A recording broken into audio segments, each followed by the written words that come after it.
learning. Myself Shravani. First of all, happy Teachers Day to all the teachers. Okay, in this video I am going to explain about composition of blood. Blood is a fluid connective tissue and it is slightly alkaline in nature, and it is very thick. The viscosity is more than water, 3 to 4 times more than water, and the pH of blood is 7.4. Study of blood is known as hematology.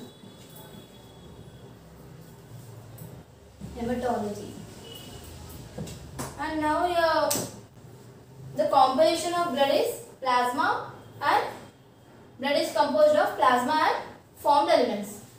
And here blood constitutes about 55% of plasma and 45% of formed elements. Now first we will know about plasma. So here plasma is a pale yellow color liquid component of blood, and it holds the cellular elements of blood in suspension. Okay, due to the centrifugal force in the blood, the plasma and formed elements does not join together. Okay. Now about plasma. Plasma again constitutes water, proteins and other solutes. Water is about 91.5% in the plasma, and it helps in absorption, transportation and all that. These are the functions of water. And proteins. Proteins are about 7% in plasma. What are the plasma proteins here? Albumins, globulins and fibrinogen. Here albumins and globulins are formed in the liver. And here albumins maintains osmotic pressure in our body. If the fall in albumin level, it leads to edema.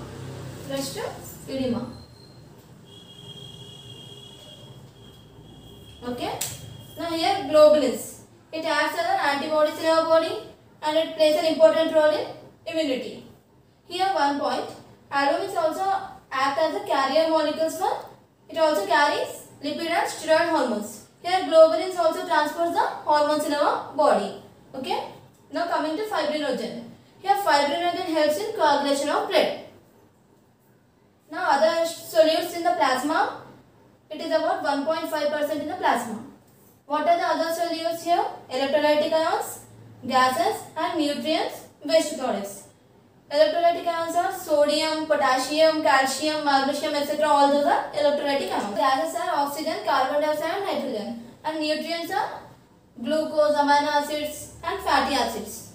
Waste products are urea, uric acid, ammonia and creatinine are the waste products in the plasma, in the solutes.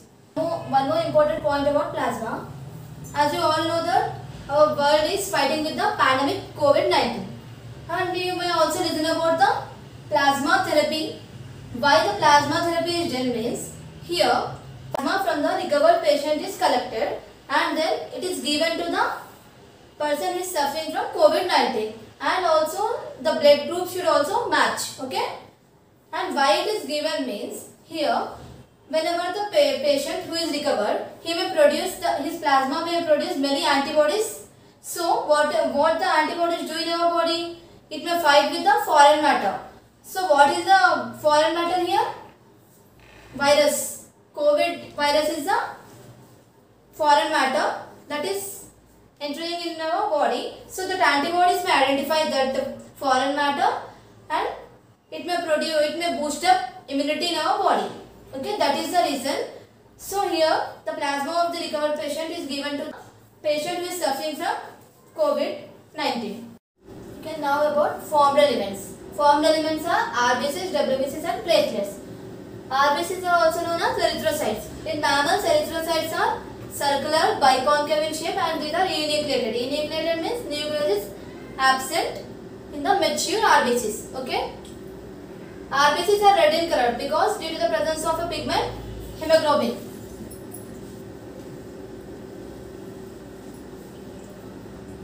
And this pigment, it binds with the oxygen.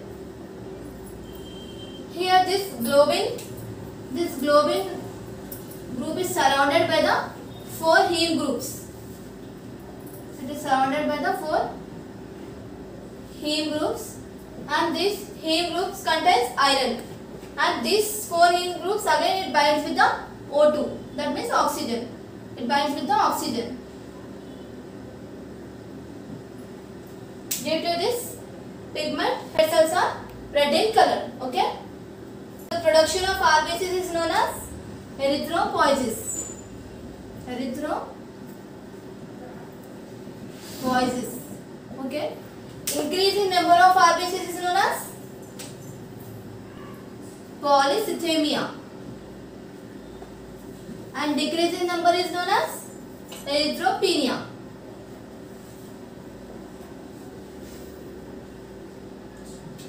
And it may lead to anemia. One more important point here. These RBCs are derived from the mesoderm in the embryonic stage, and this production of RBCs in the embryo, it takes place temporarily in liver and spleen. After the birth, the production takes place in the bone marrow. Okay. In adults, RBCs are produced in the bone marrow of long bones, and in children, it is produced in all bones of the children, and in fetus, it is produced in liver and spleen. The lifespan of RBCs is 120 days.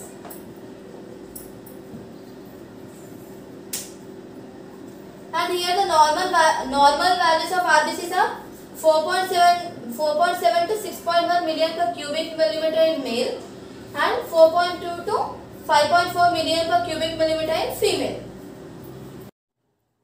And next to WBCs. WBCs are also known as leukocytes. And WBCs are spherical or irregular in shape, and nucleus is present in the WBCs. Okay. And based on the granules, WBCs are of two types. What are those? Granulocytes and agranulocytes. Here before this, production of WBCs is known as leukopoiesis. In some conditions, the WBC count may increase, like during some infections and allergies. That is known as leukocytosis. Leukocytosis. And abnormal increase in WBCs is known as leukemia. And decrease in WBCs is known as leukocytopenia. And next the types of WBCs are granulocytes and agranulocytes. In the cytoplasm of the cell, granulocytes consist of granules, and agranulocytes does not consist of any granules. Okay. Now, based on the strains, that the strains are basic, acidic or neutral. Based on these three types of strains, again these granulocytes are of three types. What are those? Basophils, eosinophils and neutrophils. Here, basophils constitute about 0.4% of total leukocytes, and it is irregular in shape, and it is partially lobed. The nucleus in this is partially lobed, produces anticoagulants like heparin and histamine. Okay. Next to eosinophils. These basophils are basic in nature. This contains basic strain. Okay. And these eosinophils are also known as acidophils, and it constitutes about 2.3% of total leukocytes. And here it is, the nucleus is bilobed, and many granules are present in eosinophils compared to basophils. Basophils contains less granules. Okay. And this plays a main role during allergic conditions. It may increase during some allergic reactions. Okay. Next, coming to neutrophils. Here it constitutes about 62% of our total leukocytes. Again, it contains small granules, and here it is 3 to 5 lobed nucleus is present in this. These are also known as microscopic policemen of human body. Okay. Next, agranulocytes. Agranulocytes means granules are absent in the cytoplasm of agranulocytes. These are again of two types. What are those? Monocytes and lymphocytes.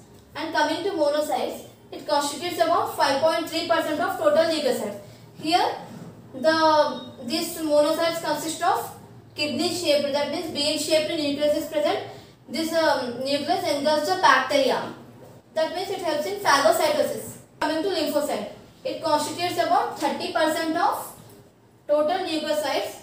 In this, the nucleus is spherical in shape and it is very large. Okay.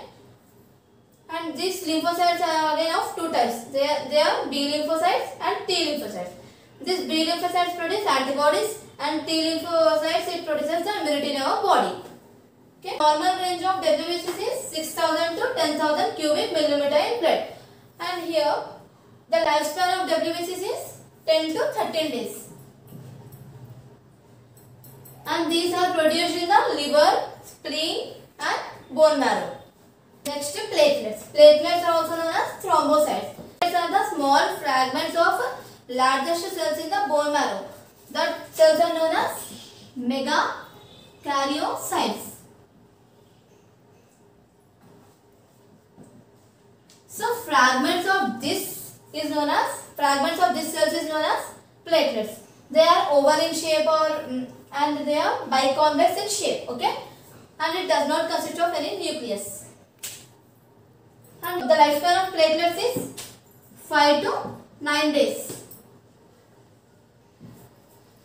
And this platelet secretes thromboplastin, which helps in clotting of blood. So here the normal range of platelets is 2,50,000 to 4,50,000 per cubic millimeter. Now functions of blood. It transports oxygen and nutrients to the tissues and lungs. And it transports carbon dioxide to lungs from the heart. It maintains hemostasis and it maintains the metabolic activities. That means it conducts the metabolic activities, and it carries the antibodies which fight with the infection. It regulates the body temperature, and it also transports hormones, and it brings the waste products to the kidneys and liver. And more important point, blood constitutes about 8% of total body weight. This we finish with our topic, and once again happy Teachers Day to all. Do like, share and subscribe the channel.